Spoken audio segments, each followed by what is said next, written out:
Armand here, Chi Skills, and welcome to our podcast. Today we are talking about internal principles, and we are talking about the physical internal principles that we start with everyone who comes through the door for a private session or workshops, because this opens the door to the internal training. And that's what we want to talk about today, because it's very, very important and often misunderstood.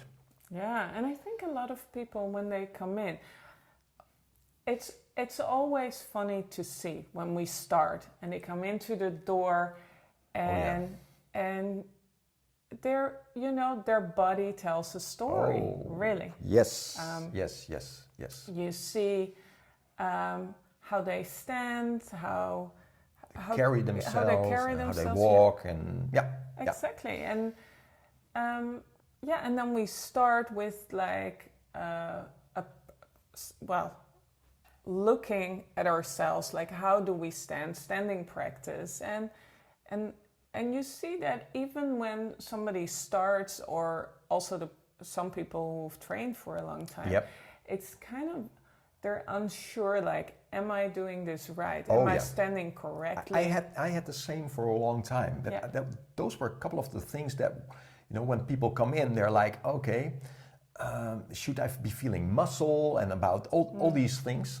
So our challenge is, every time, is to really quickly get them into the internal principles of how to open the body, how to open the joints, how to tune into the elastic body to connect with fascia, and then learn what the difference is between the elastic body and then muscle contraction. When they get into the door of the elastic body, the fascia, now we're in business. And this takes a while. This is most of part of day one, is actually getting people into that feeling and then getting them to trust that feeling, and also explaining to them that this is where the biggest changes are made in the beginning, because the elastic body is the nervous system. It's the same thing. And this brings us back to what you were saying about every body tells a story, and everybody tells a story, is that what you actually see, obviously, is the results of a nervous system, and how this nervous system, translates to them, and how they carry themselves, etc. It's such an interesting thing, because when this nervous system collects so many stuff, it's a museum. It's a museum, or a house where when you're born, maybe your parents already put some boxes in it with some stuff.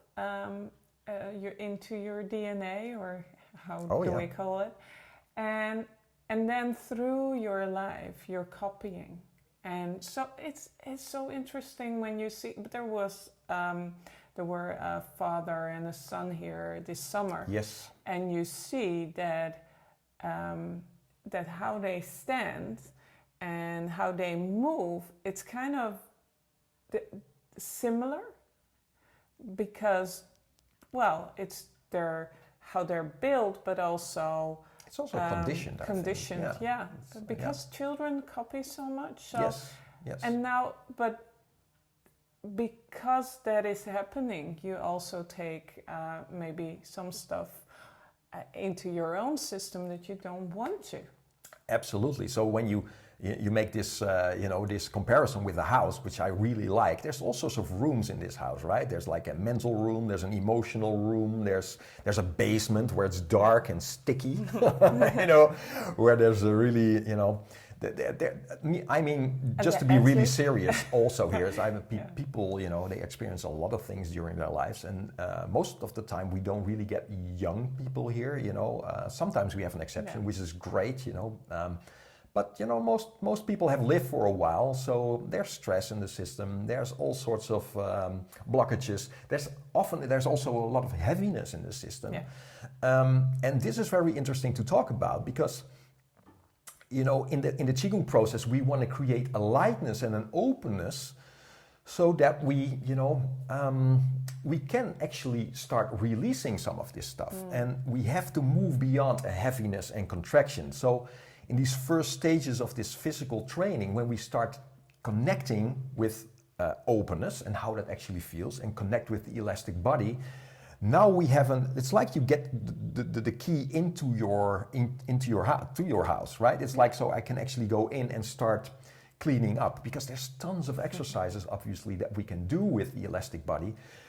to clean the house, but also go through the house. Is there still a strong structure here, right? Is this house, does it have a foundation? Is it, and really start painting it, and we go through everything, the whole wiring of the house, is this house wired? So also the connective tissue, the fascia, is the wiring of your system. So the nervous system, when you hand people the key to this nervous system, now they can start making changes themselves. And obviously we give them a lot of exercises to do that with. So maybe it's a nice idea to go through some of these exercises. So you started with standing practice, and that's always a great thing, right, Didi? Yeah, absolutely. And I remember when I started with standing practice and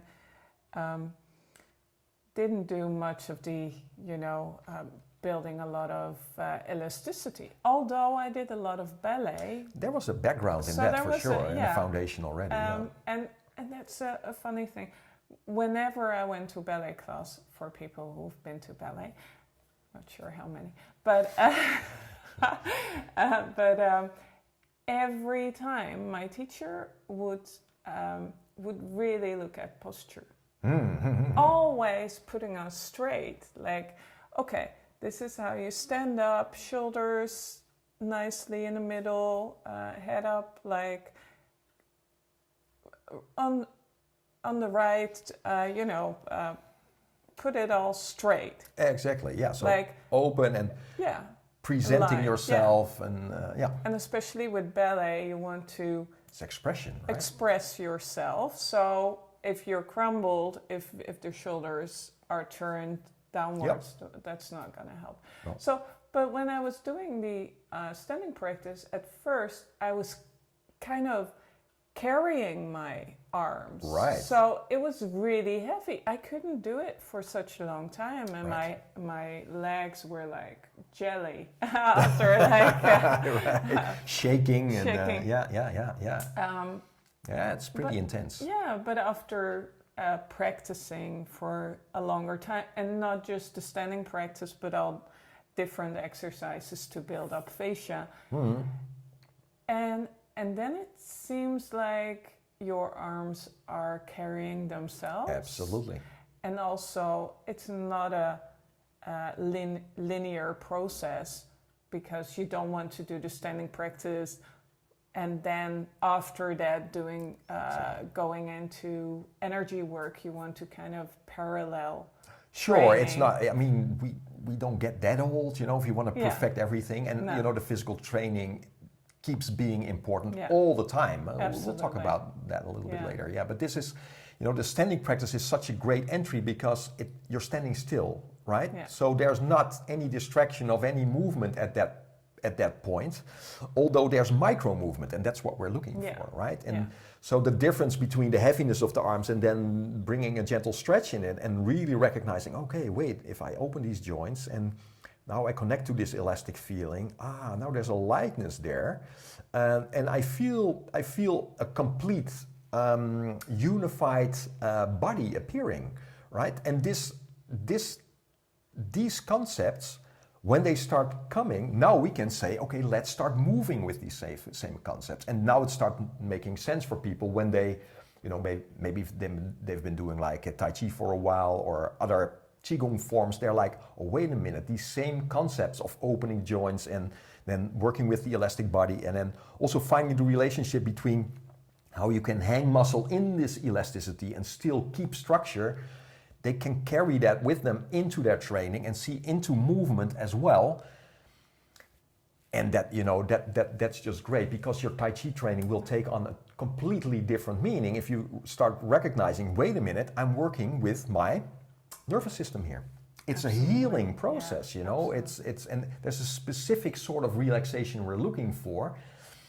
But the lightness here is so important. Well, this doesn't go overnight. It takes training, obviously, and that's why we also, right from the bat, teach a lot of exercises that work on the extreme sides of things. So we do extreme stretches. We teach people also when they are here, like partner training or stuff they can do in their house where they can maybe work with objects to put a stress on the body, where they have to open their elasticity into a force, like an elastic band or maybe in the gym, so that people can grow from here to there quickly.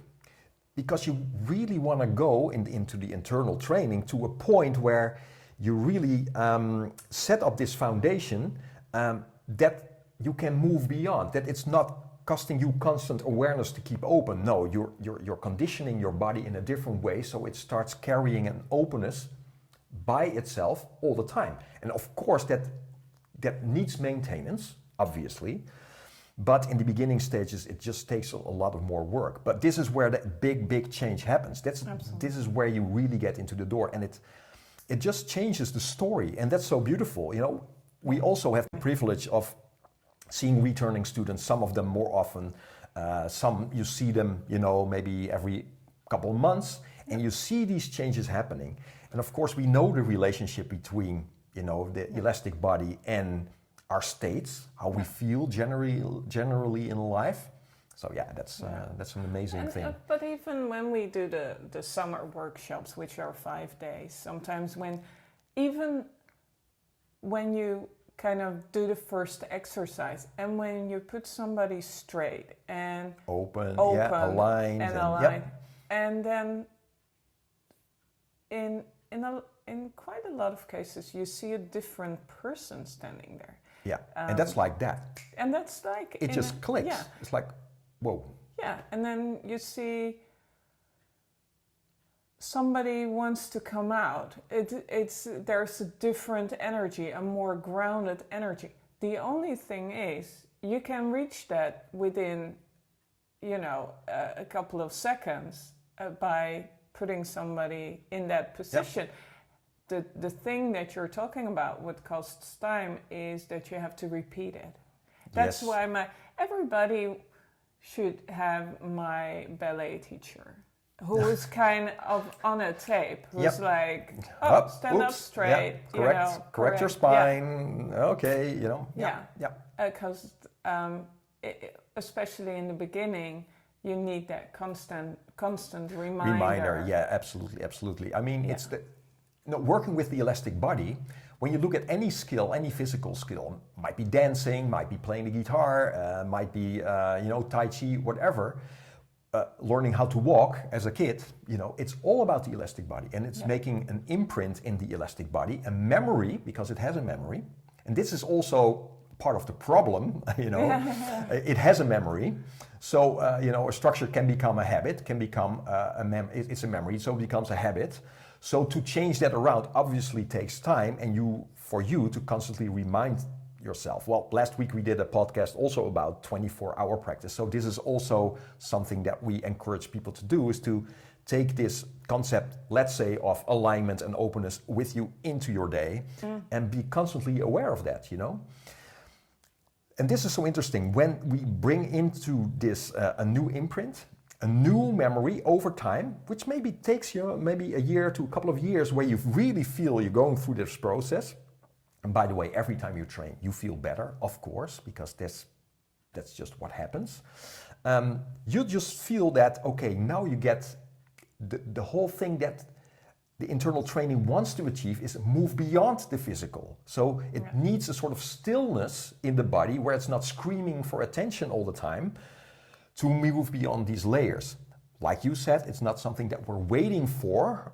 We also start building with that, but you will feel that it's all about focus. It's all about your stillness, your awareness, moving through these different stages of the vibrational skill and being able to tune in and live beyond the physical at a certain stage. And that needs this foundation. If this foundation is not there and you're just being told to relax and relax all the time, the problem with that is, and this also takes a little bit of trust when people come in for, when they've maybe been training for 20 years. I'm like, yeah, but I've been told to just relax all the time. You create weak people that way.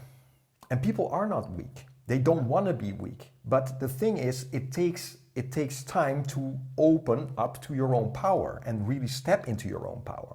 And this is where the real magic is, because without that, you know, it's not gonna last long, you know. It's that, and we all dream of a life beyond the physical. Yeah. If you want to move beyond the physical, beyond the mundane, beyond that heaviness in your life, you obviously need to work on a lot of the physical to move beyond the physical. Yeah. And this opens the door to, well, you know, I can talk about it, but it's an experience, right? It's an experience of lightness and openness. That's, it's there for you, you know? Absolutely. So, yeah. Beautiful. I think... I think, you know, we said it for this one, and we really thank you for listening, and hopefully you're inspired to train and start working with these internal principles and see beyond them also. It's like, why are they so important for you? Therefore, they're for you to change, to transform into your power. Absolutely. Okay, thanks, Didi. Okay, thank you. Bye-bye. Bye-bye.